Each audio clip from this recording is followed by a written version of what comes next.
Sources of finance for a joint stock company का पहला class अपने स्टार्ट करते हैं।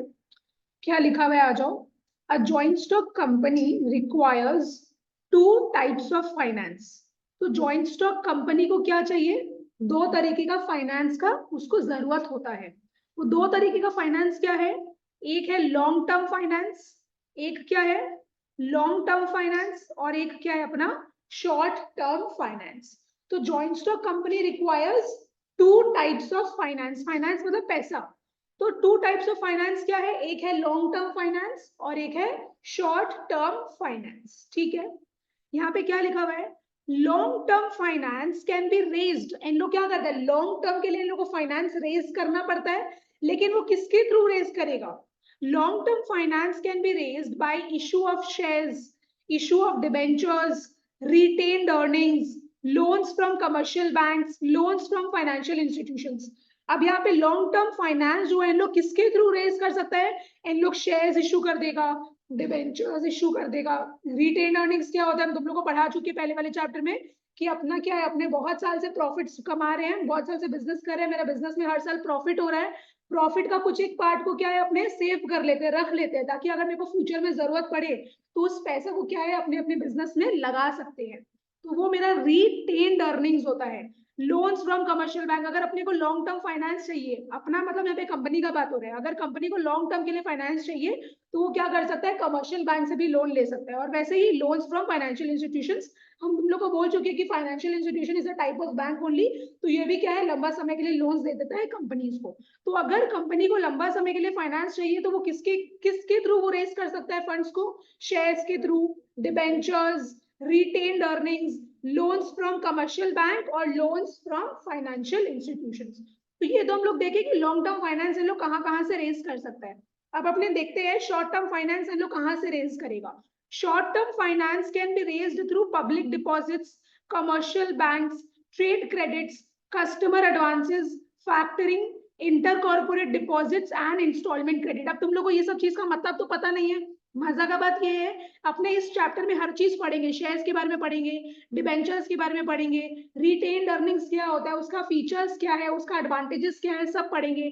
लोन्स फ्रॉम कमर्शियल बैंक क्या होता है, लोन्स फ्रॉम फाइनेंशियल इंस्टीट्यूशंस, फिर अपने देखेंगे पब्लिक डिपॉजिट्स क्या है, उसका मेरिट्स डिमेरिट्स क्या है, कमर्शियल बैंक, ट्रेड क्रेडिट, ये जितना भी चीज तुम लोग को दिया हुआ है ना, पूरा का पूरा चैप्टर में क्या है अपने इन्हीं चीजों के बारे में पढ़ेंगे। पूरा चैप्टर में तुम लोग को यही सब के बारे में दिया हुआ है। अभी तुम लोगों को बस यहाँ पे क्या ये इंट्रोडक्शन है, ऊपर ऊपर से बता दिया कि अपने क्या क्या चीज के बारे में पढ़ने वाले हैं इस चैप्टर में। तो बस मेरे को एक बार बताओ, लॉन्ग टर्म फाइनेंस अपने रेस करेंगे, मेरा सोर्स क्या है, क्या चीज इशू करेंगे? अपने shares, debentures, retained earnings, loans from commercial bank, loans from financial institution. तो ये सब तो मेरा जरिया हो गया जिसके थ्रू अपने लॉन्ग टर्म फाइनेंस को रेस कर सकते हैं। शॉर्ट टर्म फाइनेंस को रेस करने का जरिया क्या है? ये सब public deposits, commercial banks, trade credits, customer advances, factoring, inter corporate deposits और इंस्टॉलमेंट क्रेडिट। बस ये चीज समझ में आया? ये सारा जो चीज दिया है इसके थ्रू अपने क्या करेंगे? शॉर्ट टर्म फाइनेंस रेस करेंगे, और अपने को शेयर्स, डिबेंचर्स वगैरह जो दिया है इन सब के थ्रू अपने क्या करेंगे? लॉन्ग टर्म फाइनेंस रेस करेंगे। ठीक है, और इन डिटेल हम लोग पूरा ये सब के बारे में पढ़ेंगे इस चैप्टर में बात। तो मेरे को वापस से बताओ, एक ज्वाइंट स्टॉक कंपनी को कितना टाइप ऑफ फाइनेंस चाहिए? To types of finance. एक क्या है? लॉन्ग टर्म फाइनेंस, और दूसरा क्या है? Short term finance. ठीक है, बढ़िया। यहाँ पे लिखा हुआ है long term sources of finance. तो देखो क्या बोल रहे हैं, long term funds are required to purchase fixed assets such as land and building, plant and machinery, furniture and fixtures, motor vehicles etcetera. तो इन लोगों को लॉन्ग टर्म फंड्स क्यों चाहिए? अपने इस चैप्टर में किसका बात कर रहे हैं? अपने कंपनीज का बात कर रहे हैं। तो कंपनी को लॉन्ग टर्म फंड्स बेसिकली क्यों चाहिए? फिक्स असेट्स को परचेज करने के लिए क्या है इन लोग को? लॉन्ग टर्म फंड्स चाहिए। फिक्स असेट्स का एग्जांपल क्या क्या है? लैंड एंड बिल्डिंग है ना, प्लांट एंड मशीनरी हो गया। इतना ज्यादा हाई फाई इन लोग को ऑटोमेटिक मशीनरीज वगैरह खरीदना पड़ता है जो कि बहुत ज्यादा कॉस्टली होता है, जिसका पैसा इन लोग एक बार में रीपे नहीं कर सकते। इसीलिए इन लोग क्या करते हैं, लंबा समय के लिए पब्लिक से फंड्स रेज कर लेता है और फिर अपना फर्दर इन्वेस्टमेंट्स कर देता है। इन लोगों को फर्नीचर एंड फिक्चर्स खरीदना होता है, मोटर व्हीकल्स खरीदना होता है। तो फिक्स एसेट्स को परचेज करने के लिए इन लोगों को क्या चाहिए? लॉन्ग टर्म फंड्स चाहिए। Some amount of long-term funds is used to maintain minimum level of stock, debtors, cash at bank, cash in hand. तो इन लोग जो ये लॉन्ग टर्म फंड्स रेज करता है उससे फिक्स्ड एसेट्स तो खरीदता है, फाइन, लेकिन जो कुछ पैसा बचता है वो क्या करता है, इन लोग बैंक में भी जमा कर देता है, कुछ पैसा इन लोग अपने हाथ में रखता है डे टू डे ऑपरेशंस के लिए, कुछ इन लोग क्या है, मेरा पैसा कुछ डेटर्स में अटक जाता है। जैसे डेटर कौन होता है, जैसे कि हम कंपनी है, हम क्या किए, सामान बेचे किसी को, वो मेरे को बोला कि वो अभी पैसा नहीं देगा, वो बाद में पैसा देगा, तो मेरा पैसा वहां अटक गया ना, तो मेरे को पैसा तो चाहिए ताकि हम फर्दर प्रोडक्शन कर सके। और हम देखो, खाली कैश में अगर हम बेचेंगे तो मेरा बिजनेस नहीं चलेगा, मेरे को क्रेडिट में भी बेचना पड़ता है, मेरे को थोड़ा रिस्क भी लेना पड़ता है। वो बैड डेट हो सकता है, उससे मेरे को मतलब नहीं, वो लेटर पीरियड का बात है, लेकिन मेरे को क्रेडिट में भी इन लोगों को सेल करना पड़ेगा। तो अपने को लॉन्ग टर्म फंड्स चाहिए फिक्स एसेट्स के लिए भी, और बिजनेस को और भी चीजों के लिए क्या है, लॉन्ग टर्म फंड्स चाहिए होता है। जैसे कि कुछ पैसा अपने हाथ में रखना पड़ता है, that is cash in hand, कुछ पैसा इन लोग को बैंक में भी मेंटेन करना पड़ता है, और कुछ इन लोग को स्टॉक्स मेंटेन करना पड़ता है। तो स्टॉक्स बनाने के लिए भी तो क्या है, इन लोग को पैसा चाहिए, तो ये जो लॉन्ग टर्म फंड्स इन लोग रेस करता है, ये सब चीज के लिए इन लोग यूज कर लेता है। तो मेरे को बताओ, long term funds are required to purchase what, fixed assets. Fixed assets का एग्जांपल क्या क्या है, land and building, plant and machinery, furniture, fixtures, motor vehicles etcetera. तुम लोग बोलो साथ में, long term funds are required to purchase what, are required to purchase fixed assets, ठीक है। और यही जो लॉन्ग टर्म फंड्स का कुछ अमाउंट इन लोग किस लिए यूज करता है, to maintain minimum level of stock, debtors, cash at bank और कैश इन हैंड। समझ में आया ये चीज? अब क्या लिखा हुआ है, both long term and short term funds can be raised from to types of sources. अब देखो क्या बोल रहा है, both long term and short term funds, ये जो लॉन्ग टर्म फंड्स होता है और शॉर्ट टर्म फंड्स होता है जो कि लोग रेज करते हैं, इसको रेज करने का क्या है, दो जरिया है। सोर्स मतलब क्या होता है, जरिया, दो जरिया है, एक होता है ओन्ड फंड्स और एक होता है बोरोड फंड्स, जो कि अपने ऑलरेडी क्या है, लास्ट चैप्टर में पढ़ चुके हैं। तो यहाँ पे क्या बोल रहा है, लॉन्ग टर्म फंड्स और शॉर्ट टर्म फंड्स लोग रेज कर सकता है। रेज करने का दो सोर्स है, दो सोर्स क्या है, एक है ओन्ड फंड्स और एक है बोरोड फंड्स। बोरोड मतलब क्या, उधार, एक तरीके का लोन, इसीलिए बोरोड फंड्स का दूसरा नाम क्या है, लोन कैपिटल। बोरोड फंड्स का दूसरा नाम क्या है, लोन कैपिटल। समझ में आया? बताओ तो, ओनरशिप सिक्योरिटीज के अंदर क्या क्या आता था जो अपने पहले वाले चैप्टर में पढ़े थे, shares, equity shares, preference shares, retained earnings, ये सब था ओनरशिप सिक्योरिटीज। और बोरोड फंड्स के अंदर क्या क्या था, डिबेंचर्स, लोन्स वगैरह। क्लियर हुआ? तो वही लिखा हुआ है, both long term and short term funds can be raised. And लोग लॉन्ग टर्म और शॉर्ट टर्म फंड्स को रेज कर सकता है, लेकिन इसका दो जरिया है। दो जरिया क्या हुआ है, एक है ओनरशिप सिक्योरिटी, एक है ओन्ड फंड्स, और दूसरा है बोरोड फंड्स। अब देखो यहाँ पे सेम चीज लिखा है जो अभी हम तुम लोगों को बताए। ओन्ड फंड्स के अंदर क्या आता है, owned funds consist of equity shares, preference shares and retained earnings. तो ओन्ड फंड्स के अंदर तीन चीज बताओ क्या क्या आता है, इक्विटी शेयर्स, प्रेफरेंस शेयर्स और retained earnings. These funds belongs to the owners. तो ये पैसा किसका होता है, ओनर्स का होता है, इसीलिए तो ये ओन्ड फंड्स के अंदर में आ रहा है ना। समझ में आया? तो these funds belongs to the owner, ये सब किसका होता है, ओनर्स का होता है। अब borrowed funds belongs to the creditors और लेंडर्स। बोरोड फंड्स किसका होता है, क्रेडिटर्स का होता है, लेंडर्स का होता है, जो हम लोग को पैसा दे रहा है। हम लोग आज लोन को अपना नहीं बोल सकते, ये नहीं बोल सकते कि लोन का जो पैसा लिया ये मेरा पैसा है, नहीं, ये उधार का पैसा है, ये मेरे को बैंक को वापस से लौटाना पड़ेगा। लेकिन जो इक्विटी शेयर्स का पैसा होता है, ये क्या करेंगे, जब कंपनी वाइंड अप होता है उसको तब लौटाना पड़ेगा, वो बीच में नहीं लौटा सकता, बिकॉज वो कंपनी उसको अपना खुद का पैसा मानने लग जाता है। Borrowed funds belongs to the creditors और लेंडर्स। इसका एग्जांपल, बोरोड फंड्स का एग्जांपल क्या क्या है, debentures, public deposits, trade credit, instalment credit, loans constitute the borrowed funds. तो बोरोड फंड्स के अंदर मेरा ये सब चीज आ रहा है। These funds are repayable after a specified time period. तो आज हम मान लो हम एक साल के लिए लोन लिए हैं, तो मेरे को क्या करना पड़ेगा, एक साल के बाद इसको रीपे करना पड़ेगा। तो वही चीज है, these funds are repayable after a specified time period. ये पैसा मेरे को रीपे करना पड़ता है एक सर्टेन टाइम पीरियड के बाद।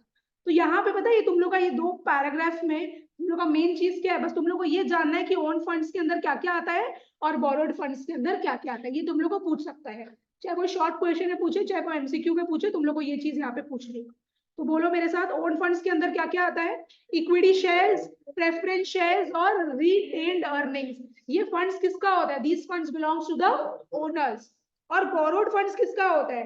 It belongs to the creditors और लेंडर्स। बोरोड फंड्स के अंदर क्या क्या आता है? Debentures, loans, instalment credit, trade credit वगैरह। अब ये देखो, तुम लोग को डिबेंचर्स पता है जनरली क्या होता है, लोन तुम लोग को पता है क्या होता है। ये पब्लिक डिपॉजिट, ट्रेड क्रेडिट और इंस्टॉलमेंट क्रेडिट जो अपने ऊपर पढ़े थे ना, ये लेटर ऑन चैप्टर में आएगा, चैप्टर के एंड में, तब तुम लोग को बताएंगे कि ये सब क्या होता है। चलो ठीक है, तो ये तो बेसिकली अपना इंट्रोडक्शन था। अब तुम लोग का जो मेन चैप्टर है वो यहां से स्टार्ट हो रहा है। मेन चैप्टर क्या है? यहां से स्टार्ट हो रहा है। अभी तक आपने क्या देखे? जॉइंट स्टॉक कंपनी को टू टाइप्स ऑफ फाइनेंस का जरूरत पड़ता है। टू टाइप्स ऑफ फाइनेंस क्या है? लॉन्ग टर्म फाइनेंस और short term finance.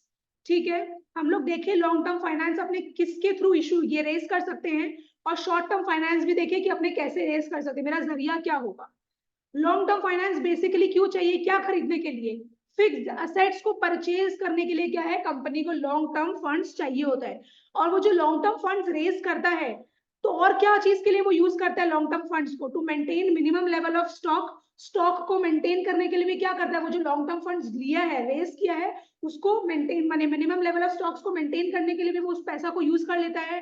Where as debtors, cash at bank, cash in hand भी क्या है, वो सारा चीज है जो वो जिससे क्या करता है, वो लॉन्ग टर्म फंड्स को यूज कर देता है।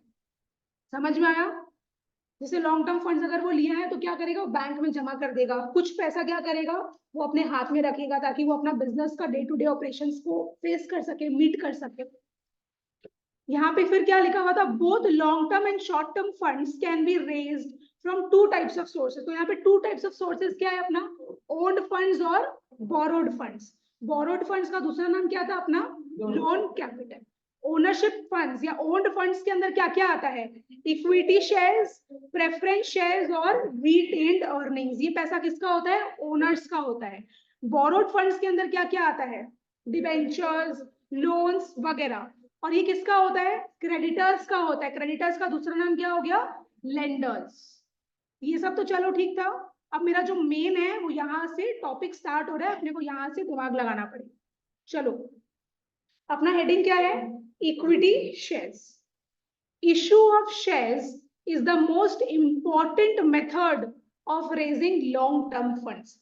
अगर एक कंपनी को लॉन्ग टर्म फंड्स रेज करना है तो सबसे बेस्ट मेथड, सबसे इंपॉर्टेंट मेथड क्या है, शेयर्स इशू कर दो। शेयर्स इशू कर दो। यहाँ पे कौन सा शेयर्स का बात कर रहे हैं अपने, इक्विटी शेयर्स इशू कर दो। आपको लंबा समय के लिए क्या है, पैसा मिल जाएगा। Shares are the ownership securities. तो हम लोग क्या पढ़े, ownership secure, owner owned funds के अंदर क्या क्या आता है, इक्विटी शेयर्स आता है। तो इक्विटी शेयर्स क्या हो गया, ये ओनरशिप सिक्योरिटी हो गया। तो shares are the ownership securities and share capital represents the ownership capital. What do you mean by capital? Share capital. shares issue करके मेरे पास जो पैसा आ रहा है, that is share capital. तो ये जो shares है ये ownership security है, और शेयर्स को इशू करके जो कैपिटल आ रहा है वो क्या है, मेरा ओनरशिप कैपिटल, वो मेरा खुद का पैसा माना जाता है। The capital of a company is divided into a number of equal parts known as shares. जैसे मान लो क्या है, कंपनी को 10 लाख रुपया रेज करना है। कंपनी को कितना करना है, 10 लाख रुपया रेज करना है। और वो अगर मान रहा है कि मेरा एक शेयर का दाम 10 रुपया है, तो मेरा नंबर ऑफ शेयर्स क्या हो गया, 1 लाख, है ना। 1 लाख इंटू 10 इज कितना, 10 लाख रुपीज। तो अपने को नंबर ऑफ शेयर्स कितना इशू करना पड़ेगा, 1 लाख। समझ में आया? तो वही है।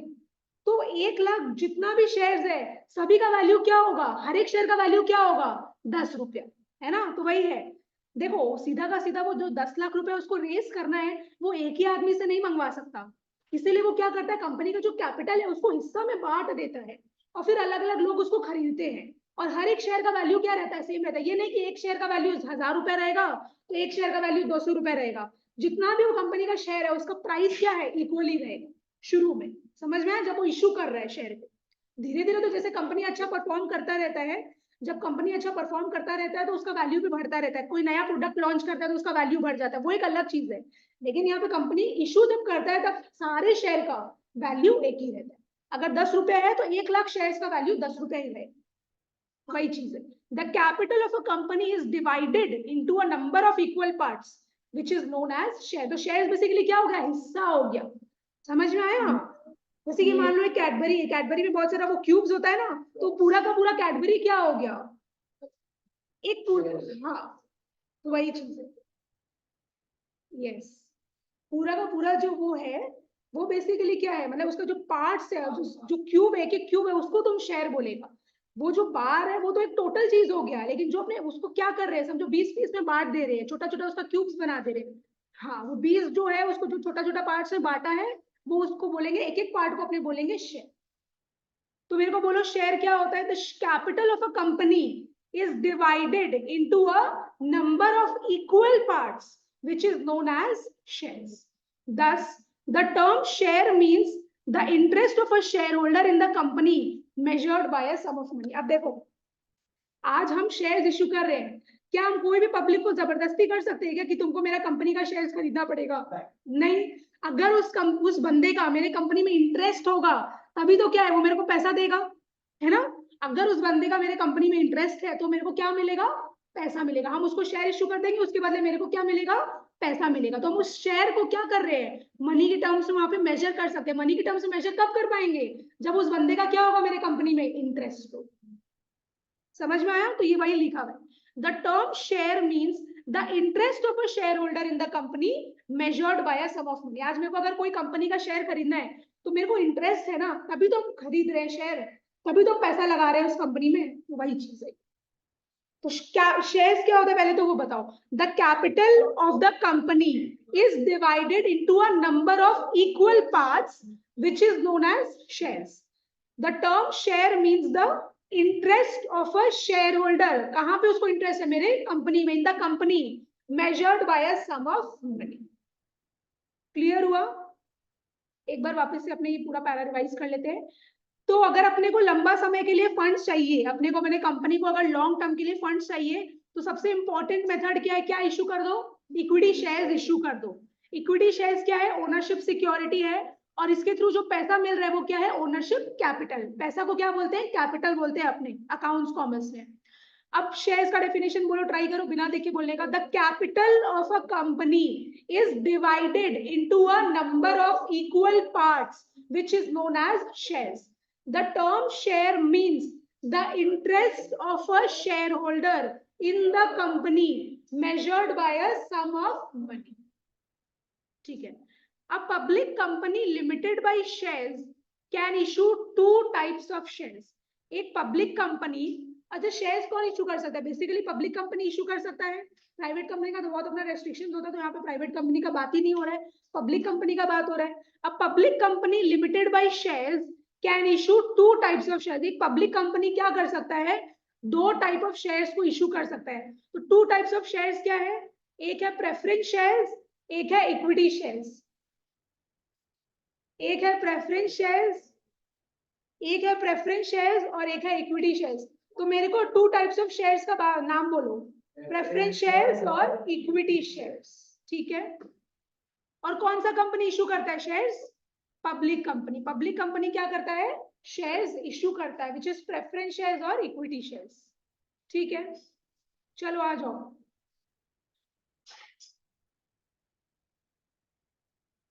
अब इक्विटी शेयर्स का क्या फीचर्स है, यहाँ पे क्या डेफिनेशन में बोल रहा है, वो सब देखेंगे अपने। Shares which carry no preference right or priority in the payment of dividend and in the repayment of capital are called equity shares or ordinary share. पहला बात, इक्विटी शेयर का दूसरा नाम क्या है, ऑर्डिनरी शेयर। यहाँ पे क्या लिखा है, shares which carry no preference right और प्रायोरिटी। इक्विटी शेयर ऐसा शेयर है जिसके पास कोई प्रायोरिटी नहीं होता, जिसके पास कोई भी प्रेफरेंशियल राइट नहीं होता है। किस चीज में प्रायोरिटी नहीं होता है, किस चीज में प्रेफरेंशियल राइट नहीं होता है, इन द पेमेंट ऑफ डिविडेंड। हम लोग को ये चीज पता होना चाहिए कि इक्विटी शेयर होल्डर्स को क्या है, पहले डिविडेंड नहीं दिया जाता है, पहले प्रेफरेंस शेयर होल्डर्स लोग को डिविडेंड मिलता है, पहले डिबेंचर होल्डर्स लोग को उन लोग का इंटरेस्ट दिया जाता है। उसके बाद अगर कंपनी के पास प्रॉफिट्स बचता है तो उसकी फिर क्या है, इक्विटी शेयर होल्डर्स लोग को उस प्रॉफिट्स में से डिविडेंड दिया जाता है। इसलिए equity shares are very risky. समझ में आया, इक्विटी शेयर्स क्या है, bears the maximum risk. Why? Because equity share holders लोग को पहले डिविडेंड नहीं मिलेगा, पहले सारा क्लेम्स इन लोग सेटल करता है कंपनी वाला लोग, अपना डिबेंचर होल्डर्स लोग को पैसा देता है, अपना प्रेफरेंस शेयर होल्डर्स वाला लोग को पैसा देता है, उसके बाद अगर पैसा बचता है तब जाके इक्विटी शेयर होल्डर्स लोग को पैसा मिलता है, नहीं तो नहीं मिलता है। तो यहाँ पे वही लिखा है, shares which carry no preference right और priority in the payment of dividend and in the repayment of capital. तो in the repayment of capital का मतलब क्या है? जब कंपनी वाइंड अप होगा तब कंपनी क्या करता है, इन लोग का कैपिटल वापस से लौटाता है। लेकिन इसमें भी लोचा है, क्या बोल रहा है, जब कंपनी वाइंड अप होगा तो कंपनी को सबसे पहले क्या करना पड़ेगा, अपना डिवेंचर होल्डर्स लोग का क्लेम को सेटल करना पड़ेगा, अपना प्रेफरेंस शेयर होल्डर्स लोग का क्लेम को सेटल करना पड़ेगा, फिर अगर पैसा बचता है तो इक्विटी शेयर होल्डर्स लोग को उन लोग का कैपिटल मिलता है, नहीं तो वो भी नहीं मिलता है। समझ में आया? इसीलिए बोल रहा है shares which carry no preference right और priority in the payment of dividend and in the repayment of capital are called equity shares or ordinary shares। तो equity shares को क्या पहले डिविडेंड मिलता है? नहीं। क्या उन लोगों का रीपेमेंट ऑफ कैपिटल होता है पहले? नहीं। तो इस केस में इक्विटी शेयर होल्डर्स के पास कोई भी प्रेफरेंस राइट या प्रायोरिटी नहीं। बोलो मेरे साथ ये लाइन, ये सब बहुत इंपॉर्टेंट है, अब तुम लोगों को कहीं से भी सब क्वेश्चन पूछ लेगा घुमा घुमा के, इसलिए एक एक लाइन पढ़ना बहुत ज्यादा इंपॉर्टेंट है यहाँ पे। बोलो मेरे साथ ये दो लाइन, शेयर्स, कौन सा shares? Equity shares which carry no preference right or priority in the payment of dividend and in the repayment of capital are called equity shares or ordinary shares। वापिस से बोलो, shares which carry no preference right or priority in the payment of dividend and in the repayment of capital are called equity shares or ordinary shares। तो shares, equity shares के case में इन लोग के पास preferential right नहीं होता है, दो चीज से रिलेटेड है वो। किस चीज में इन लोग के पास प्रेफरेंशियल राइट नहीं होता है? Payment of dividend, repayment of capital. Very good. Equity shares are issued prior to other security and repaid in the last. तो यहाँ पे क्या बोल रहा है, इक्विटी शेयर्स कंपनी क्या करता है, सबसे पहले इशू करता है। प्रायर मतलब क्या होता है? पहले। क्या लिखा हुआ है देखो, equity shares are issued prior to other security. Company क्या करता है, सबसे पहले इक्विटी शेयर्स इशू करता है, और उसका रिपेमेंट भी कब होता है? एकदम लास्ट में होता है। तो सबसे पहला शेयर कौन सा शेयर होता है जो कंपनी इशू करता है? Equity shares. लेकिन जब रिपेमेंट करने का टाइम होता है तब क्या कंपनी सबसे पहले इक्विटी शेयर्स का रिपेमेंट करता है कि लास्ट में करता है? लास्ट में करता है। पहले किसका रिपेमेंट करेगा वाइंड अप होने के बाद? प्रेफरेंस शेयर होल्डर्स का, डिवेंचर होल्डर्स का। फिर अगर पैसा बचा तो किसका रिपेमेंट करेगा? Equity share holders.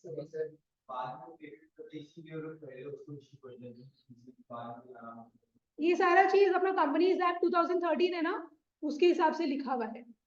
तो equity shares are issued prior to other securities and repaid in the last. Dividend on such shares is payable.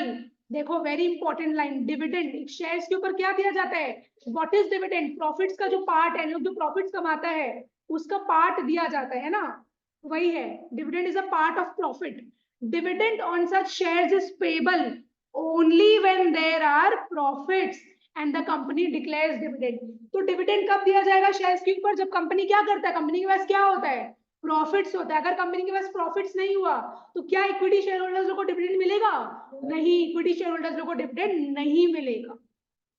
Dividend on equity shares is paid after paying dividend on preference share holders. तो पहले preference share जिसके पास है उनको dividend मिलता है, उसके बाद अगर कंपनी के पास पैसा बचता है तो इक्विटी शेयर होल्डर्स लोग को उन लोग का डिविडेंड दिया जाता है। इन the event of winding up of the company, wind up मतलब जब कंपनी बंद हो रहा है, in the event of winding up of the company, equity shareholders are paid after all other claims are paid।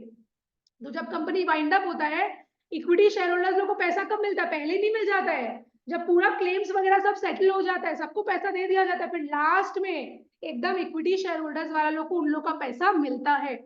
10 equity share holders bear the maximum risk. तो सबसे risky security कौन सा हो गया? Equity shares. But they enjoy. लेकिन देखो कहीं पे अगर किसी का डिसएडवांटेज है तो एडवांटेज भी है। अब यहाँ पे क्या एडवांटेज अपने को बोल रहा है? But they enjoy full voting rights and control over the management of the company. लेकिन सिंस इक्विटी शेयर होल्डर्स लोग को इतना रिस्क बेयर करना पड़ता है तो इन लोग के लिए एक फायदा वाला चीज क्या है कि इन लोग के पास क्या होता है, पूरा का पूरा वोटिंग पावर होता है, इन लोग वोट कर सकते हैं, इन लोग का कंपनी के मैनेजमेंट में क्या है, एक हक है। समझ में आया, इन लोग का से है, वॉइस है, इन लोग अपना आवाज उठा सकता है। They are also entitled to all the residual profits of the company. What do you mean by residual profits? Leftover profits, surplus profits. अब मान लो इन लोग को डिविडेंड दे दिया गया, मान लो डिबेंचर होल्डर्स लोग को उन लोग का इंटरेस्ट दे दिया गया, प्रेफरेंस शेयर होल्डर्स लोग को उन लोग का डिविडेंड दे दिया गया, फिर इक्विटी शेयर होल्डर्स लोग को उन लोग का डिविडेंड दे दिया गया। अब कंपनी के पास अभी भी और भी बहुत सारा प्रॉफिट्स बचा हुआ है, तो कंपनी क्या करेगा, इक्विटी शेयर होल्डर्स लोग को लेफ्ट ओवर प्रॉफिट्स का जो एक पार्ट है वो भी दे देगा। समझ में आया, तो इन लोग का इसमें भी हिस्सेदारी है इक्विटी शेयर होल्डर्स लोग का, कि उन लोग को इन लोग क्या कर सकता है, रेसिडुअल प्रॉफिट्स को भी एंजॉय कर सकता है, उन लोग को मिल सकता है वो। क्लियर हुआ, एक बार वापस से पूरा पैरा देख लो क्या है। तो बोलो पहले मेरे साथ, इक्विटी शेयर का दूसरा नाम ऑर्डिनरी शेयर। क्या डेफिनेशन था, शेयर, दो चीज बोलो, किसमें प्रेफरेंशियल राइट नहीं है इन लोग का, रीपेमेंट ऑफ कैपिटल और पेमेंट ऑफ डिविडेंड। ठीक है, shares which carry no preference right or priority in the payment of dividend and in the repayment of capital are called equity shares or ordinary shares. Equity share क्या किया जाता है, these are issued prior to other securities and repaid in the last. अच्छा, dividend कब दिया जाएगा, dividend on such shares is payable only when there are profits. जब profits होगा तभी डिविडेंड दिया जाएगा। अगर कंपनी का कोई साल में लॉस हो रहा है तो क्या डिविडेंड देगा वो इक्विटी शेयर होल्डर्स लोग को, नहीं देगा। Dividend on equity shares is paid, तो इक्विटी शेयर होल्डर्स लोग को डिविडेंड कब दिया जाता है, after paying dividend on preference shares.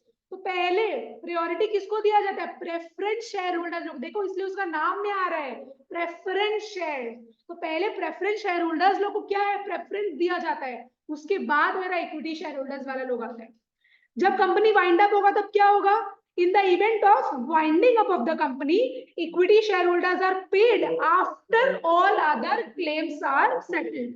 इसीलिए तो लिखा हुआ है ना यहाँ पे, देखो इसीलिए यहाँ पे लिखा हुआ है कि repaid in the last। तो repaid in the last का मतलब क्या हो गया, equity shareholders are paid after all other claims are paid। सबको सेटल बेटल कर देंगे, उसके बाद पैसा बचा तो हम लोग क्या करेंगे, इक्विटी शेयर होल्डर्स लोग का पैसा वापस से रिफंड करेंगे।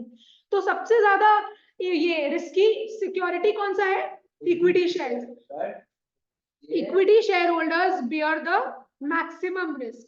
और इक्विटी शेयर होल्डर्स लोग के पास क्या होता है, इन लोग क्या एंजॉय करता है, they have full voting rights, और वो लोग कंपनी को क्या कर सकता है, कंट्रोल कर सकता है, control over the management of the company. तो बोलो इन लोग they enjoy what, full voting rights and control over the management of the company. उन लोग के पास और क्या है एक benefit, they are also entitled to the residual profits of the company। तो इन लोग क्या क्या चीज एंजॉय कर सकते हैं, वापस से बोलो, full voting rights, control over the management of the company, and they can also enjoy the residual profits of the company. यहां तक क्लियर हुआ, फीचर्स में आ जाओ, क्या लिखा हुआ है फीचर्स में, देखो फीचर्स तुम लोग को पता है क्या होता है, डेफिनेशन को वैसे तोड़ दिया जाता है, वही फीचर्स बन जाता है। तुम लोग को यहाँ का हर एक पॉइंट देखो समझ में आएगा, क्या लिखा हुआ है पढ़ते हैं। Equity shares are issued prior to preference shares and debentures. तो इक्विटी शेयर्स क्या है, सबसे पहले इशू किया जाता है, कंपनी पहले प्रेफरेंस शेयर्स, पहले डिबेंचर्स नहीं इशू करता है, कंपनी पहले क्या करता है, इक्विटी शेयर्स इशू करता है। Equity shares are issued prior to preference shares and debentures. अच्छा, क्यों यस, क्योंकि देखो अगर कंपनी प्रेफरेंस शेयर्स इशू करता है ना, तो यहाँ पे एक प्रॉब्लम हो सकता है कि कंपनी को फिक्स रेट से क्या देना पड़ेगा, डिविडेंड देना पड़ेगा। और डिबेंचर्स के केस में तो और रिस्की है, अगर प्रॉफिट हो चाहे लॉस हो, कंपनी को कोई मतलब नहीं है, मेरे शेयर होल्डर्स लोगों को कोई मतलब नहीं है, उन लोग को तो क्या है, उन लोग का इंटरेस्ट देना ही पड़ेगा। लेकिन इक्विटी शेयर्स के केस में ऐसा कुछ भी नहीं है, अगर आपको प्रॉफिट हो रहा है तो आप दो, नहीं तो मत दो, तो वो चीज है। और प्रेफरेंस शेयर्स के केस में अगर इन लोग डिविडेंड नहीं देता है ना, तो 2 साल के बाद पता है क्या होता है, प्रेफरेंस शेयर होल्डर्स लोग के पास वोटिंग पावर आ जाता है। तो ये सब प्रॉब्लम होता है, इसीलिए इक्विटी शेयर सबसे पहले इन लोग इश्यू करते हैं। तो बोलो मेरे साथ क्या है, equity shares are issued prior to preference shares and debentures. दूसरा क्या बोल रहे हैं, these shares carry no preference right in the payment of dividend. ये चीज हम लोग ऑलरेडी पढ़ चुके हैं, कि इन लोग के पास क्या है, प्रायोरिटी नहीं है, इन लोग डिविडेंड का पेमेंट पहले नहीं कर सकता, पहले इन लोगों को प्रेफरेंस शेयर होल्डर्स लोग को डिविडेंड देना पड़ेगा, फिर अगर प्रॉफिट्स बचा तो क्या करेगा, इन लोग इक्विटी शेयर होल्डर्स लोग को डिविडेंड देगा। तो वही लिखा है, दीज शेयर, दीज मतलब equity shares, these shares carry no preference right in the payment of dividend. Dividend कब दिया जाएगा? Dividend is payable only after it is proposed by the board of directors and approved by the equity shareholders in the annual general meeting of the company. What do you mean by annual general meeting? ऐसा meeting जो साल में एक बार होता है। तुम लोग जब बीकॉम में आएगा ना, तब तुम लोग पढ़ेगा एनुअल जनरल मीटिंग क्या होता है, एक्स्ट्रा ऑर्डिनरी जनरल मीटिंग क्या होता है, उसको ईजीएम बोलते हैं। ये सब अभी तुम लोग के नहीं है, हम सिर्फ तुम लोग को एक्स्ट्रा नॉलेज दे रहे हैं। तुम लोग पूरा इन डिटेल ये सब के बारे में पढ़ेगा, वहां पे बहुत सारा चीज है, कोरम क्या होता है, बहुत सारा वर्ड्स है। तो यहाँ पे तो तुम लोग को कुछ भी नहीं बताया है। तो वही है, हाँ, नंबर ऑफ लिमिटेड मेंबर्स जिसको प्रेजेंट होना पड़ेगा तभी मीटिंग होगा। हाँ वही, dividend is payable only after it is proposed by the board of director. तो डिविडेंड कब दिया जाएगा? जब बोर्ड ऑफ डायरेक्टर्स डिक्लेयर करेगा, है ना, अप्रूव करेगा, जब वो बताएगा तभी उन लोग को डिविडेंड दिया जाएगा। एंड उसके बाद बोर्ड ऑफ डायरेक्टर्स जो लोग प्रपोज करते हैं कि भाई इतना % आपको डिविडेंड देंगे, इक्विटी शेयर होल्डर्स का क्या होता है, एनुअल जनरल मीटिंग होता है। कंपनी में एक एनुअल जनरल मीटिंग होता है जो कि साल में एक बार होता है। उसमें क्या है, इक्विटी शेयर होल्डर्स लोग भी पार्ट लेते हैं, क्योंकि उन लोग के पास वोटिंग राइट्स होता है, तो उन लोग भी पार्ट लेते हैं, तो उन लोग अप्रूव करते हैं। समझ में आया? वही है। तो डिविडेंड तभी दिया जाता है, पहला स्टेप तो क्या है, बोर्ड ऑफ डायरेक्टर्स अप्रूव करेगा, फिर दूसरा स्टेप ये है कि इक्विटी शेयर होल्डर्स को अप्रूव करेगा, उसके बाद क्या है, डिविडेंड इन लोग को दे दिया जाता है। तो दूसरा पॉइंट क्या था, these shares carry no preference right in the payment of dividend. तीसरा, equity share capital is repaid in the last in the event of binding up of the company. ये नहीं कि कंपनी बीच में इक्विटी शेयर्स का पैसा लौटा दिया, नहीं। अगर आज कंपनी को लग रहा है कि मेरे पास ना बहुत सरप्लस पैसा पड़ा हुआ है, चलो अपने ऊपर से ऑब्लिगेशन हटाते हैं, नहीं, कंपनी ये नहीं कर सकता है। कंपनी क्या करेगा, कंपनी जब बंद होगा उसके बाद ही वो उसका पैसा लौटा पाएगा, वो ड्यूरिंग द पीरियड वो उसका पैसा को लौटा नहीं सकता है। तो वही लिखा हुआ है, equity share capital is repaid in the last in the event of binding up of the company. हाँ, holders of equity shares generally enjoy voting rights.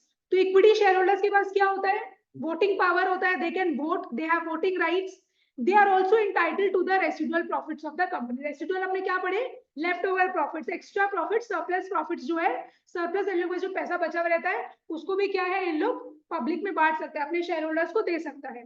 तो क्या लिखा हुआ है यहाँ पे, holders of equity shares generally enjoy voting rights. तो equity share holders के पास क्या होता है, they can enjoy voting rights and they are also entitled to the residual profits of the company. कर सकते हैं, मतलब रिटेन, मान लो इन लोग बहुत ज्यादा प्रॉफिट्स कमा लिया, उसका एक पार्ट को रिटेन कर लिया, ठीक है, फिर भी इन लोग के पास प्रॉफिट बचा है, तो इन लोग कर सकते हैं ना, अपना गुडविल बनाने के लिए इक्विटी शेयरहोल्डर्स को एक्स्ट्रा डिविडेंड दे देगा। तो वो चीज बोल रहे हैं यहाँ पे, उसका मतलब वो हो गया। चलो एक बार वापस से बोलो, क्या था फीचर्स, हमने क्या पढ़े, equity shares are issued prior to preference shares and debentures. दूसरा क्या था, these shares carry no preferential right in the payment of dividend। Dividend कब दिया जाएगा, only after it is proposed. कौन प्रपोज करता है, बोर्ड ऑफ डायरेक्टर्स, और अप्रूव कौन करता है, इक्विटी शेयर होल्डर्स। डिविडेंड कौन प्रपोज करता है, बोर्ड ऑफ डायरेक्टर्स, और अप्रूव कौन करता है, इक्विटी शेयर होल्डर्स। कहाँ पे, एनुअल जनरल मीटिंग। दूसरा, equity share capital is repaid in the, बोलो, equity share capital is repaid in the last in the event of winding up of the company. फिर क्या बोल रहा है, equity share holders enjoy voting rights, they are also entitled to the residual profits of the company। तो इन लोग को dividend तो मिलता है, लेकिन अगर कंपनी के पास एक्स्ट्रा पैसा बच जाता है तो इन लोग को रेसिडुअल प्रॉफिट्स भी बहुत बार कंपनी दे देता है। समझ में आया? चलो एडवांटेजेस में आ जाओ, क्या लिखा हुआ है देखो। अच्छा, एडवांटेजेस जो है तुम लोग को देखो, दो पॉइंट ऑफ व्यू से दिया हुआ है, एक है from company's point of view, और नीचे में तुम लोग को बोल रहा है फ्रॉम इन्वेस्टर्स या share holders point of view. तो अपने एडवांटेजेस दो जन के पॉइंट ऑफ व्यू से पढ़ेंगे। पहला क्या है, कंपनीज पॉइंट ऑफ व्यू, दूसरा क्या है, इन्वेस्टर्स या फिर share holders point of view. Investor बोलो चाहे शेयर होल्डर बोलो, बात तो एक है। शेयर होल्डर लोग ही तो इन्वेस्ट करता है ना, तो इन्वेस्टर बोलो चाहे शेयर होल्डर बोलो, बात एक ही है। अपने एडवांटेजेस पढ़ेंगे दो जन के पॉइंट ऑफ व्यू से, क्या है, from company's point of view, from investors या फिर शेयर होल्डर्स पॉइंट ऑफ। सबसे पहला, नो बर्डन ऑन अर्निंग्स। क्या बोल रहा है देखो, equity shares impose no burden on the company's resources because the dividend on such shares is payable only at the discretion of the management subject to the availability of adequate profits। तो अगर company के पास adequate मतलब sufficient, अगर company के पास sufficient profits है तो ही इन लोगों को डिविडेंड मिलेगा, नहीं तो नहीं मिलेगा। इसीलिए कंपनी के ऊपर क्या है, अगर कंपनी इक्विटी शेयर्स इश्यू कर रहा है तो कंपनी के रिसोर्सेज के ऊपर, कंपनी के अर्निंग्स के ऊपर उतना बर्डन नहीं है। अगर प्रॉफिट है तो डिविडेंड दिया जाएगा, अगर प्रॉफिट नहीं है तो डिविडेंड नहीं दिया जाएगा। The company is under no obligation to pay a fixed rate of dividend on equity shares। और इक्विटी शेयर्स का जो डिविडेंड दिया जाता है, इक्विटी शेयर्स के ऊपर जो डिविडेंड दिया जाता है उसका रेट फिक्स नहीं है। मान लो इस साल हम 10% के रेट से डिविडेंड दे रहे हैं, मेरा अगला साल हम हो सकता है 20% के रेट से डिविडेंड दे, तीसरा साल हो सकता है हम 5% के रेट से डिविडेंड दे। तो इक्विटी शेयर्स के केस में जो रेट ऑफ रिटर्न है, जो डिविडेंड का रेट है, वो फिक्स नहीं है। समझ में आयो? तो no fixed rate of dividend, no fixed rate of dividend। Equity shares के केस में क्या है, डिविडेंड जो दिया जाता है उसका रेट फिक्स्ड नहीं है। आज हम डिसाइड किया हम 1 करोड़ का डिविडेंड बांटेंगे इक्विटी शेयर होल्डर्स को, हो सकता है 4 हम 2-3 साल बांटे ही नहीं, फिर उसके नेक्स्ट ईयर हम सोचे चलो 2 करोड़ का बांटेंगे। तो यहाँ पे जो डिविडेंड का रेट होता है, डिविडेंड का जो अमाउंट होता है वो फिक्स्ड नहीं होता है। कौन से शेयर के केस में? इक्विटी शेयर्स के केस में। तो अपना पहला पॉइंट क्या था, नो बर्डन ऑन अर्निंग्स। तो कंपनी अगर इक्विटी शेयर्स इश्यू कर रहा है तो उसके अर्निंग्स में कोई भी बर्डन नहीं है, कोई भी टेंशन नहीं है, कोई भी ऑब्लिगेशन नहीं है। दूसरा, परमानेंट कैपिटल। क्या बोल रहा है देखो, equity share capital is refunded only at the time of winding up of the company. तो इक्विटी शेयर्स के थ्रू जो पैसा वो रेस किया है, कौन रेस किया है? Public company. वो क्या करेगा, जब कंपनी बंद होगा उसका पैसा वो तब लौटाता है, वो बीच में नहीं लौटाता है। Therefore equity capital remains with the company forever. तो इक्विटी शेयर्स के थ्रू जो कैपिटल वो रेस किया है वो कंपनी के पास फॉरएवर रहता है।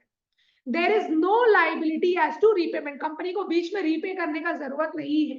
Even at the time of winding up, equity क्या, बहुत इंपॉर्टेंट लाइन लिखा हुआ है, even at the time of winding up, ध्यान दो, even at the time of winding up, equity capital is paid back in the last, and that too if any surplus is left after meeting all other liabilities। क्या लिखा हुआ है यहाँ पे, जब company wind up होता है equity capital को मिलता है पैसा कब? इन the last. In the last मतलब सारा क्लेम्स को सेटल करने के बाद इक्विटी कैपिटल जो है वो वापस से रिफंड किया जाता है। And that too if any surplus is left after meeting all other liabilities. समझो वो पूरा अपना लायबिलिटीज को सेट ऑफ किया, पूरा लायबिलिटीज को खत्म किया, उसके बाद उसका पैसा ही नहीं बचा, तो इक्विटी शेयर होल्डर्स को क्या करेगा? पैसा नहीं देगा, बस इक्विटी शेयर होल्डर्स का पैसा गया, डूब गया। तो सोचो इक्विटी शेयर्स कितना रिस्की है। तीसरा, no charge on assets. Charge on assets का मतलब क्या होता है? मॉर्गेज, गिरवी रखना। Equity shares do not create any charge or mortgage on the assets of the company. ये नहीं कि आज हम अगर पब्लिक से बोल रहे हैं कि हम इक्विटी शेयर्स इशू करेंगे, आप लोग मेरे को पैसा दो, तो पब्लिक ये नहीं बोल सकता कि आपको अपना एसेट्स को गिरवी रखना पड़ेगा या मॉर्गेज करना पड़ेगा। हम अपना एसेट्स को फ्रीली यूज कर सकते हैं, मेरे ऊपर ऐसा कोई भी लायबिलिटी नहीं है या कोई भी ऐसा बर्डन नहीं है कि मेरे को मेरा एसेट्स को मॉर्गेज करना पड़ेगा। ऐसा नहीं है इक्विटी शेयर्स के केस में। The company is free to use its property for raising loans. अगर क्या करना है, हम अपना प्रॉपर्टीज को फ्रीली यूज कर सकते हैं। अगर मेरे को लोन चाहिए फर्दर तो क्या करना पड़ेगा? बैंक वाला लोग को भाई सिक्योरिटी मांगता है, तो उस केस के लिए, उस चीज के लिए क्या हम अपना एसेट्स को रख सकते हैं। लेकिन अगर हम इक्विटी शेयर्स इशू कर रहे हैं तब मेरे को मेरा एसेट्स को मॉर्गेज करने का जरूरत नहीं है, मेरा एसेट्स को गिरवी रखने का जरूरत नहीं है। पारस, ये चीज समझ में आया वाला लाइन? अब है सोर्स ऑफ स्ट्रेंथ। अभी तक पहले बताओ आपने कितना पॉइंट्स पढ़ लिए? अपने किसका पॉइंट ऑफ व्यू पढ़ रहे हैं? कंपनी का पॉइंट ऑफ व्यू। अपने पढ़ क्या रहे हैं? एडवांटेज किसका? इक्विटी शेयर का, from company's point of view. अपने 3 पॉइंट पढ़े। पहला क्या था? No burden on earnings. दूसरा, परमानेंट कैपिटल, तीसरा नो चार्ज और एसेट। क्या अगर आप इक्विटी शेयर्स अपने इशू करते हैं उसके थ्रू जो कैपिटल रेज कर रहे हैं, मेरे को मेरा एसेट को कोई गिरवी रखने का जरूरत है नहीं। गिरवी रखने का अच्छा नाम क्या है? चार्ज या फिर मॉर्गेज। चार्ज या फिर मॉर्गेज, ये सब अच्छा वर्ड्स है, लॉ का वर्ड्स है ये सब। चलो अब क्या लिखा हुआ है? Source of strength. तो सोर्स ऑफ स्ट्रेंथ में देखो मेरे को क्या बोल रहे हैं, a company with substantial equity capital commands Prestige in the investment market. यहाँ पे क्या बोल रहा है, वापस एक बार ये वाला लाइन देख लेते हैं। Its ability to borrow is high due to high creditworthiness. आज अगर क्या है, कोई एक कंपनी है जो इक्विटी कैपिटल के थ्रू क्या है, पैसा रेज कर रहा है ना, पैसा रेज कर रहा है और साथ ही साथ डिविडेंड्स भी दिया जा रहा है, तो उसका एबिलिटी टू बोरो क्या हो जाएगा? हाई हो जाएगा। उसका एबिलिटी टू बोरो हाई हो जाएगा बिकॉज लोगों को उसके ऊपर भरोसा हो जाएगा ना कि हाँ ये हम लोग से पैसा ले रहे हैं लेकिन हम लोग को डिविडेंड्स भी टाइमली देता रहता है, अच्छा रेट ऑफ डिविडेंड देता है, तो चलो इसको हम लोग कभी भी पैसा दे देंगे, इस कंपनी के ऊपर क्या है, मेरा भरोसा आ गया है। लेकिन कोई नया नया अगर कंपनी आता है जिस अपने को तो पता नहीं कि उसका क्रेडिट वर्थिनेस क्या है, क्या पता वो कंपनी खोला है, अपना कंपनी स्टार्ट किया है, अपने से पैसा लेगा, अपना पैसा लेके भाग गया, था फिर हो सकता है ना कि वो कोई फेक कंपनी हो। तो जब कोई नया कंपनी आता है, क्या लोगों का उनमें ट्रस्ट होता है? क्या उनका लोगों में ट्रस्ट होता है? नहीं। इसीलिए उसका जो बोरो का एबिलिटी रहता है वो क्या होता है, थोड़ा लो होता है। लेकिन जो ऑलरेडी एग्जिस्टिंग कंपनी है, जो ऑलरेडी इक्विटी शेयर्स के थ्रू बहुत बार पैसा रेज कर चुका है, पब्लिक का क्या होता है, उन पर भरोसा होता है, इसीलिए उस कंपनी का एबिलिटी टू बोरो क्या हो जाता है, हाई हो जाता है, और उसका क्रेडिट वर्थिनेस भी अच्छा होता है। क्रेडिट वर्थिनेस तो ऑब्वियसली तभी अच्छा होगा जब वो टाइमली डिविडेंड दे रहा है, अच्छा रेट ऑफ डिविडेंड दे रहा है, तो भाई हाँ गुडविल मेंटेन कर रहा है। तो ये हो गया सोर्स ऑफ स्ट्रेंथ, तो ये इसका सोर्स ऑफ स्ट्रेंथ हो गया। अब small nominal value, small nominal value में जनरली क्या बोल रहा है, the face value of an equity share is generally very low. Equity shares क्या होता है, बहुत रिस्की होता है ना, इसीलिए इक्विटी शेयर्स का वैल्यू जनरली थोड़ा कम ही रहता है। आज अगर समझो कोई एक शेयर का वैल्यू है 2,000 रुपए, 1,000 रुपया, तो मिडिल इनकम के जो मिडिल इनकम ग्रुप जो है वो भी अफोर्ड कर सकते हैं, 1-2 हजार रुपए तो कोई भी अफोर्ड कर लेगा, है ना, वही चीज है। तो इक्विटी शेयर का जो फेस वैल्यू होता है, जो नॉमिनल वैल्यू होता है, बेसिकली वो बहुत ज्यादा लो होता है। As a result equity shares have a wide appeal and even person belonging to low income group can buy them. तो जो छोटे छोटे लोग होते हैं जो कम कमा रहे हैं वो भी क्या है, इक्विटी शेयर्स को अफोर्ड कर सकते हैं। क्यों अफोर्ड कर सकते हैं? बिकॉज इक्विटी शेयर्स का जो फेस वैल्यू होता है वो बहुत ज्यादा कम होता है, वो नॉमिनल होता है। A company can mobilize the save. What do you mean by mobilize? इकट्ठा करना. A company can mobilize savings of large sections of society due to features of limited liability, transferability and perpetual succession. देखो company क्या कर सकता है, बहुत India भर में, आज जैसे रिलायंस क्या कर सकता है, इंडिया भर के लोगों से क्या कर सकता है, पैसा रेज कर सकता है। तो बेसिकली क्या कर रहा है, वो लोगों का सेविंग्स को क्या कर रहा है, मोबिलाइज कर रहा है, इकट्ठा कर रहा है कि भाई आप हम लोग के यहाँ डालते हैं, जो आपको पैसा सेव, आपका पैसा सेव भी होता जाएगा प्लस अप्रिशिएट भी होता रहेगा, ऐड भी होता जाएगा। और इसके अंदर क्या है, क्या लिखा हुआ है देखो, what do you mean by limited liability. जैसे कि मान लो आज हम कंपनी में 500 का शेयर खरीदे हैं, अब अगर कंपनी आज अगर समझो कंपनी को लॉस भी हो गया तो मेरा कितना डूबेगा, 500 ही डूबेगा। कंपनी का हक नहीं है कि वो मेरे को बोले कि तुम 500 रुपया और दो क्योंकि मेरा कंपनी डूब रहा है। मेरा लायबिलिटी कितना है, जितना का हम शेयर लिए हैं, तो मेरा लायबिलिटी क्या है, लिमिटेड है। ट्रांसफरेबिलिटी मतलब आज मेरा मन किया कि हम अपना भाई को ट्रांसफर कर दें, हम ट्रांसफर कर सकते हैं, शेयर इजीली ट्रांसफरेबल है। और परपेचुअल सक्सेशन मतलब क्या है, मान लो हम मर गए तो वो मेरा बेटा है या जो बेटी है वो क्या करेगा, डेथ सर्टिफिकेट दिखाएगा, उसके बदले क्या है, मेरा जो भी शेयर था अपने नाम करवा लेगा। समझ में आया? तो it will go on and on. Perpetual succession का मतलब ये होता है। और अकाउंट्स में जब अपने करेंगे तब तुम लोग और अच्छे से समझेगा कि अकाउंट से परपेचुअल सक्सेशन का मतलब क्या हो रहा है, बिकॉज ये जो इशू ऑफ शेयर्स है इसी का तुम लोग का पूरा एक चैप्टर आएगा, फिर तुम लोग का डिबेंचर्स बोल के एक चैप्टर आएगा, तुम लोग प्रॉपर अकाउंटिंग सीखेगा ऐसा कि कैसे जर्नल एंट्रीज होता है, क्या होता है, ये सब तुम लोग के अकाउंट्स वाले सब्जेक्ट में 12th में। तो स्मॉल नॉमिनल वैल्यू, तो इक्विटी शेयर्स का फेस वैल्यू क्या होता है, कम होता है, तो जो लो इनकम ग्रुप्स है वो भी क्या कर सकते हैं, इसको अफोर्ड कर सकते हैं। फिर है अनलिमिटेड सोर्स, क्या बोल रहा है, any amount of capital can be raised through equity shares. यहाँ पे बोल रहा है कंपनी क्या कर सकता है, उसको जितना मन करे वो इक्विटी शेयर्स के थ्रू पैसा रेज कर सकता है, लेकिन ऐसा नहीं होता है। कंपनी का एक डॉक्यूमेंट होता है, एक चार्टर बुक होता है जिसको बोलते हैं मेमोरेंडम ऑफ एसोसिएशन।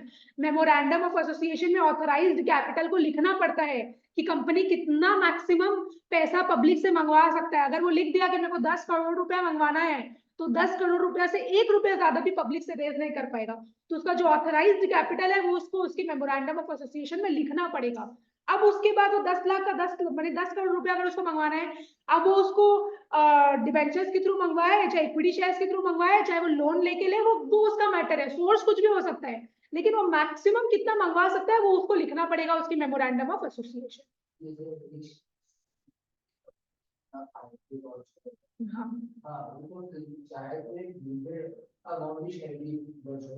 अरे कंपनी आज अगर कंपनी 10 करोड़ रुपया रेस करना चाहता है तो शुरू में पूरा ना 10 थोड़ी ना 10 करोड़ रुपया रेस कर लेगा, तो धीरे धीरे रेस करते हैं ना विद टाइम।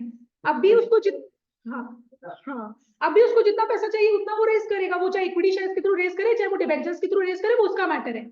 अभी मेरे को मन है, मेरे को लग रहा है कि मेरे को 10 लाख रुपए चाहिए, तो हम 10 लाख रेस करेंगे, मेरा बाकी का पैसा पड़ा रहेगा, बाकी हम धीरे धीरे विद टाइम फ्यूचर में रेस करेंगे, ऐसे होता है, समझा। लेकिन मैक्सिमम वो कितना रेस करना चाहता है वो उसको उसका चार्टर डॉक्यूमेंट में लिखना पड़े। क्लियर हुआ ये चीज? अपने क्या पढ़ रहे हैं? एडवांटेजेस किसका? इक्विटी शेयर्स का। किसके पॉइंट ऑफ व्यू से पढ़े? Companies point of view. कितना पॉइंट पढ़े आपने? 6 पॉइंट। बुक में भी कितना पॉइंट दिया हुआ है? 6 पॉइंट।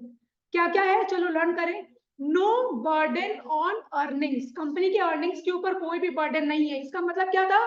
कंपनी को अगर प्रॉफिट होगा तो डिविडेंड दिया जाएगा, नहीं होगा तो नहीं दिया जाएगा। परमानेंट कैपिटल, परमानेंट कैपिटल के केस में क्या था?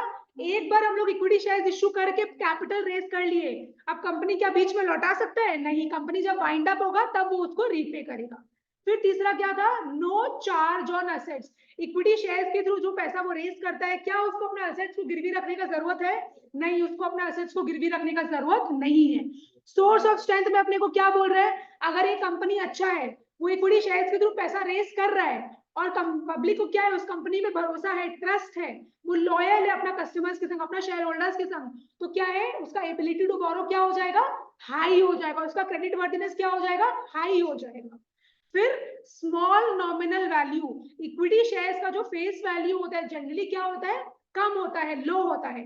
और अनलिमिटेड सोर्स, कंपनी क्या है, इक्विटी शेयर्स के थ्रू पैसा आराम से रेस कर सकता है। तो हेडिंग्स याद करो, क्या था? नो बर्डन ऑन अर्निंग्स, फिर क्या था?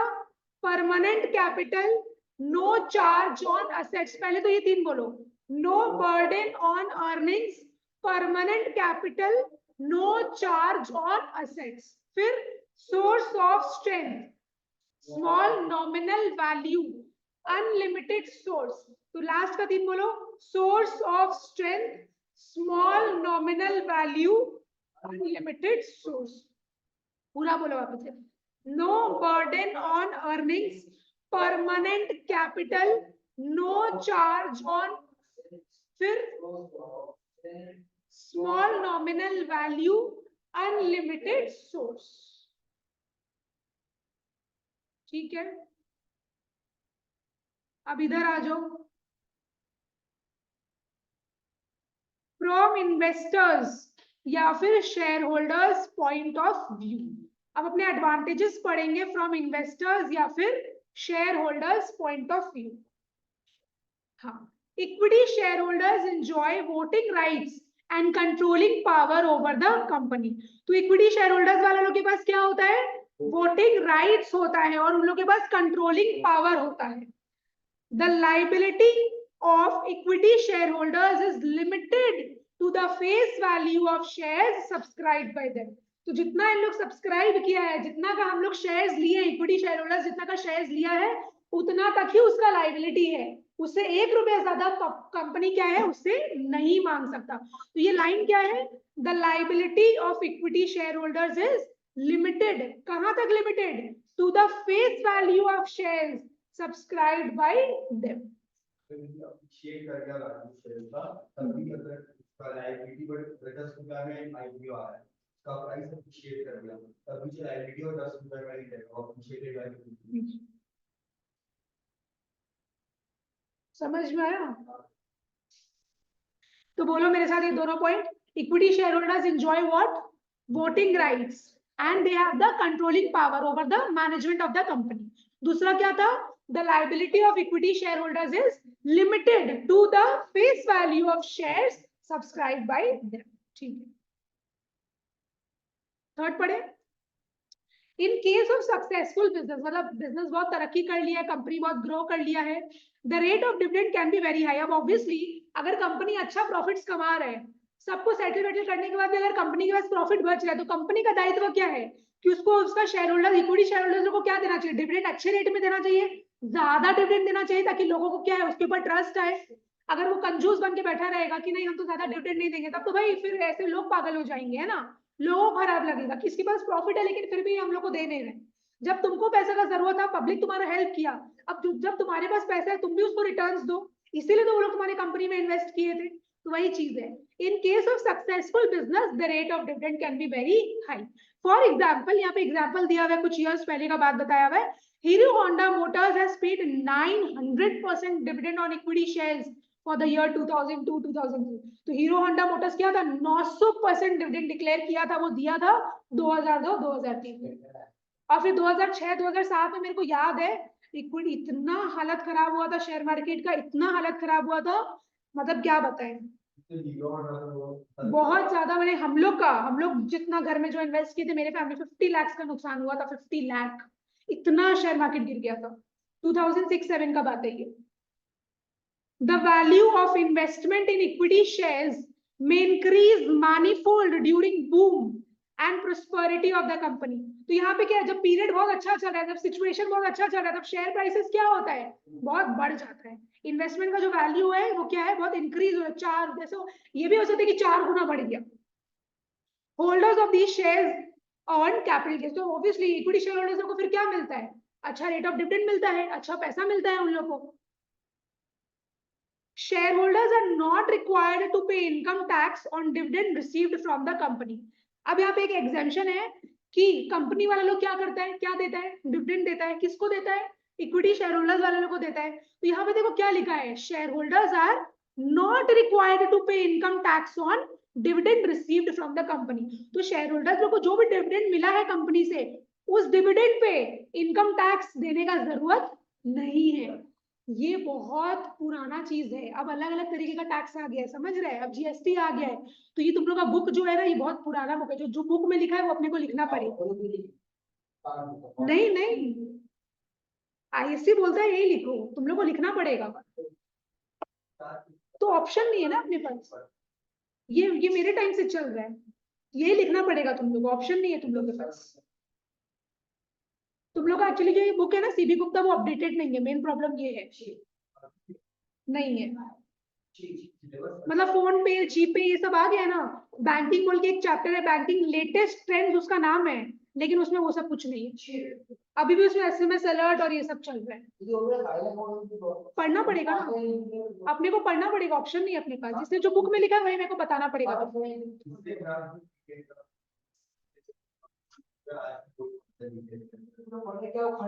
उतना आइडिया नहीं मेरे को. बाबा, हाँ तो वही चीज है ना, ऑप्शन नहीं है. चलो अपने लर्न कर लेते हैं.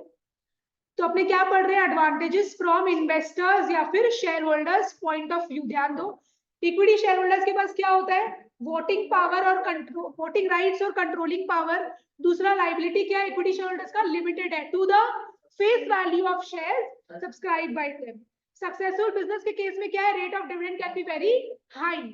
अच्छा, अपने एक पॉइंट पढ़ना भूल गया आई गेस. हाँ, एक पॉइंट अपने पढ़ना भूल गए, ये वाला हम तुम लोग को पढ़ा देंगे. एक बार ये वाला रिवाइज कर लेते हैं. तो value of investment in equity shares में increase manifold during boom and prosperity of the company. तो जब बहुत अच्छा सिचुएशन होता है, तब शेयर प्राइस जनरली क्या होता है, बहुत ज्यादा बढ़ जाता है. Share holders are not required to pay income tax on dividends received from the company. अब ये एक चीज क्या लिखा हुआ है देखो, हम बता देते हैं. Equity shareholders have the preemptive right to subscribe to new shares issued by the company. Such shares are called right shares. अगर आज एक कंपनी है, वो क्या नया शेयर्स इशू कर रहा है, तो उसका ये है, हक है कि वो सबसे पहले किसके पास जाएगा, एग्जिस्टिंग इक्विटी शेयर होल्डर्स लोग के पास जाएगा। उन लोगों को पूछेगा कि आप लोग को ये नया शेयर चाहिए जो हम इश्यू कर रहे हैं। अगर उन लोग मना करेगा तब जाके वो नॉर्मल पब्लिक के पास जाएगा। तो एग्जिस्टिंग इक्विटी शेयर होल्डर्स लोग के पास क्या होता है, एक राइट होता है, प्रीएम्प्टिव राइट होता है। इस राइट को क्या बोलते हैं, राइट शेयर्स। इस अधिकार को क्या बोलते, इस शेयर्स को क्या बोलेंगे अपने, राइट शेयर्स। कि पहले एग्जिस्टिंग इक्विटी शेयर होल्डर्स के पास राइट है कि तुम लोग सबसे पहले कंपनी, तुम पहले आगे हम लोग को पूछो। तो बोलो ये चीज इंपॉर्टेंट है। Equity shareholders have the preemptive right to subscribe to new shares issued by the company. वापस बोलो, equity shareholders have the preemptive right to subscribe to new shares issued by the company. Such shares are called right shares. Clear हुआ? चलो ठीक है, एक बार मेरे को बताओ क्या था advantages of equity shares from company's point of view. No burden on earnings, फिर क्या था, परमानेंट कैपिटल, फिर नो चार्ज ऑन एसेट्स, उसके बाद सोर्स ऑफ स्ट्रेंथ, फिर स्मॉल नॉमिनल वैल्यू, फिर अनलिमिटेड सोर्स। Very good. अब इधर आ जाओ, अपने डिसएडवांटेजेस पढ़ेंगे। अपने क्या पढ़ेंगे, डिसएडवांटेजेस पढ़ेंगे। किसका पढ़ेंगे, इक्विटी शेयर्स का पढ़ेंगे। जिसे एडवांटेजेस में दो पॉइंट ऑफ व्यू था, एक था कंपनीज पॉइंट ऑफ व्यू, एक था investors share holders point of view. वैसे ही डिसएडवांटेजेस में भी दो चीज है, एक है from company's point of view और दूसरा क्या है अपना, इन्वेस्टर्स या फिर share holders point of view. समझ में आया? चलो और देखो क्या है।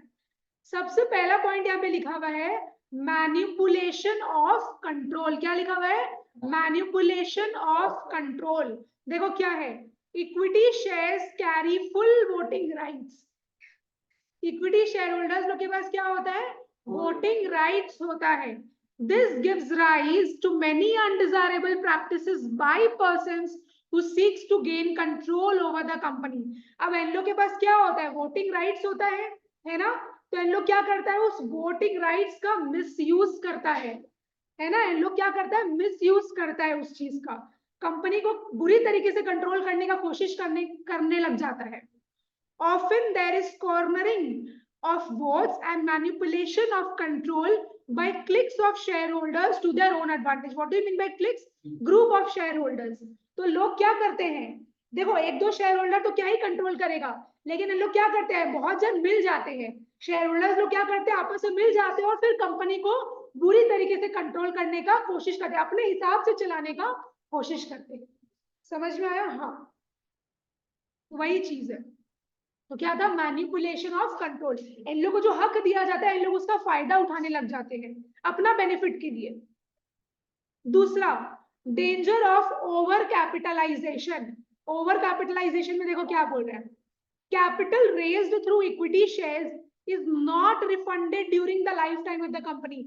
आप इक्विटी शेयर्स के थ्रू जो भी पैसा रेज कर रहे हो वो आप क्या है, बीच में लौटा नहीं सकते, वो आपको जिंदगी भर अपने पास रखना पड़ेगा। इसीलिए कंपनी को क्या करना चाहिए, इक्विटी शेयर्स के थ्रू सोच समझ के पैसा रेज करना चाहिए। ये नहीं कि मेरा मन कि हम 50 लाख रुपए मंगवा लिए, नहीं, आपका रिक्वायरमेंट्स क्या है, रिक्वायरमेंट्स के हिसाब से आपको क्या करना पड़ेगा, पैसा रेज करना पड़ेगा। तो यहाँ पे वही लिखा हुआ है, capital raised through equity shares is not refundable during the lifetime of the company.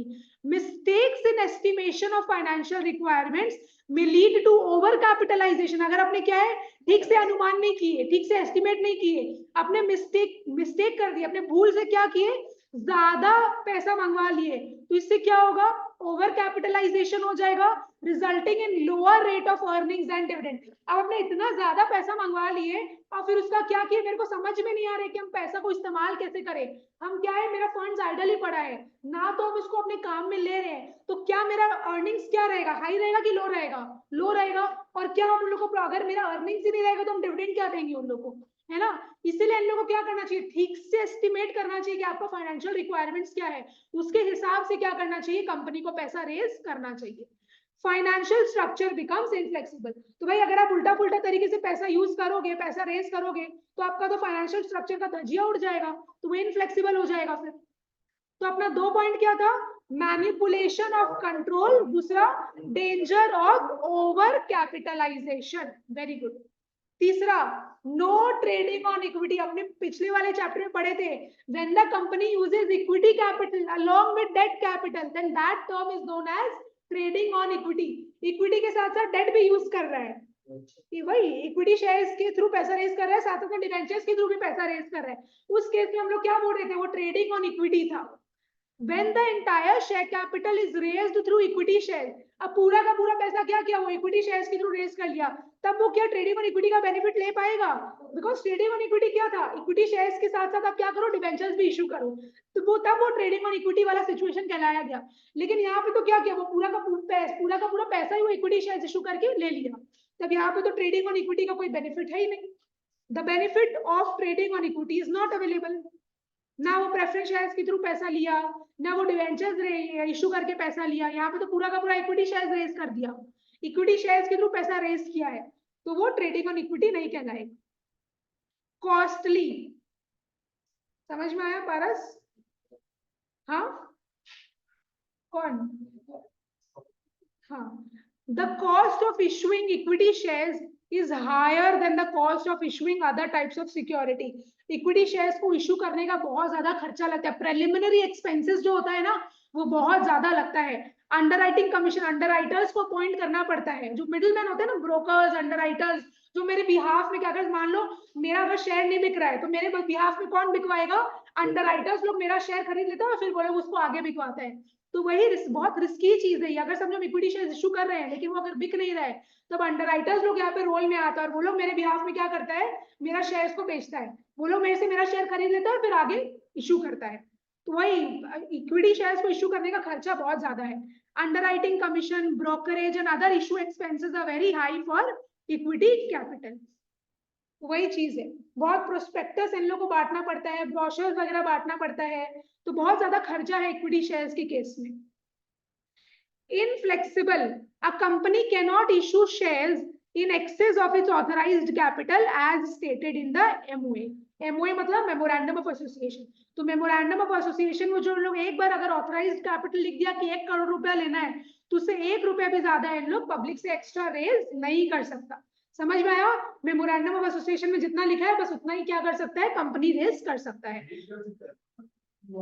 वो होता है, बहुत सारा लॉज एंड रेगुलेशंस होता है, प्रोसीजर होता है, हाँ बहुत प्रोसेस होता है, लेकिन इनिशियल पीरियड में तो तुम नहीं कर पाएगा ना, वो तो लेटर ऑन तुम चलो फिर भी तुम कर सकता, लेकिन शुरू में नहीं कर सकता। चलो अपने क्या पढ़ रहे हैं, डिसएडवांटेजेस किसका, इक्विटी शेयर्स का, किसका point of view, companies point of view. कितना पॉइंट पढ़े अपने, 5 पॉइंट पढ़े। पहला क्या था, मैनिपुलेशन ऑफ कंट्रोल, क्या था उसमें, इक्विटी शेयर होल्डर्स के पास वोटिंग पावर आ जाता है तो इन लोग कंपनी को क्या करता है, कंट्रोल करने का कोशिश करता है। दूसरा danger of over capitalisation, company को क्या करना चाहिए, अपना फाइनेंशियल रिक्वायरमेंट को एस्टिमेट करना चाहिए। अगर एक्स्ट्रा मंगा लोगे तो क्या हो जाएगा, आपका ओवर कैपिटलाइजेशन होगा। अगर आप फंड्स को ठीक से यूटिलाइज नहीं कर पाओगे तो ना आपका अर्निंग्स होगा, ना आप डिविडेंड दे पाओगे, ना आप उन लोगों को प्रॉफिट्स दे पाओगे।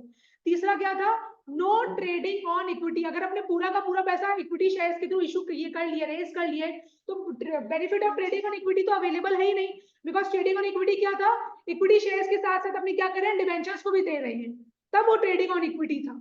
फिर फोर्थ पॉइंट क्या है अपना, कॉस्टली, कि इक्विटी शेयर्स को इशू करने का खर्चा बहुत ज्यादा है। फिर क्या है, inflexible, a company can not issue shares in excess of its authorized capital as stated in the memorandum of association। वापिस से ये 5 पॉइंट बोलो, मैनिपुलेशन ऑफ कंट्रोल, दूसरा डेंजर ऑफ ओवर कैपिटलाइजेशन, तीसरा no trading on equity, fourth costly, फिर inflexible, वापिस से manipulation of control, danger of over capitalisation, no trading on equity, costly, inflexible. आपने ऊपर में क्या पढ़े थे, कंपनीज पॉइंट ऑफ व्यू का एडवांटेजेस क्या था, no burden on earnings, permanent capital, no charge on assets, source of strength, small nominal value, unlimited source. समझ में आया? आज अपने यहीं तक रखते हैं, नेक्स्ट डे क्या है, अपने डिसएडवांटेजेस को कंप्लीट करेंगे और फिर मेरा प्रेफरेंस शेयर स्टार्ट हो जाएगा।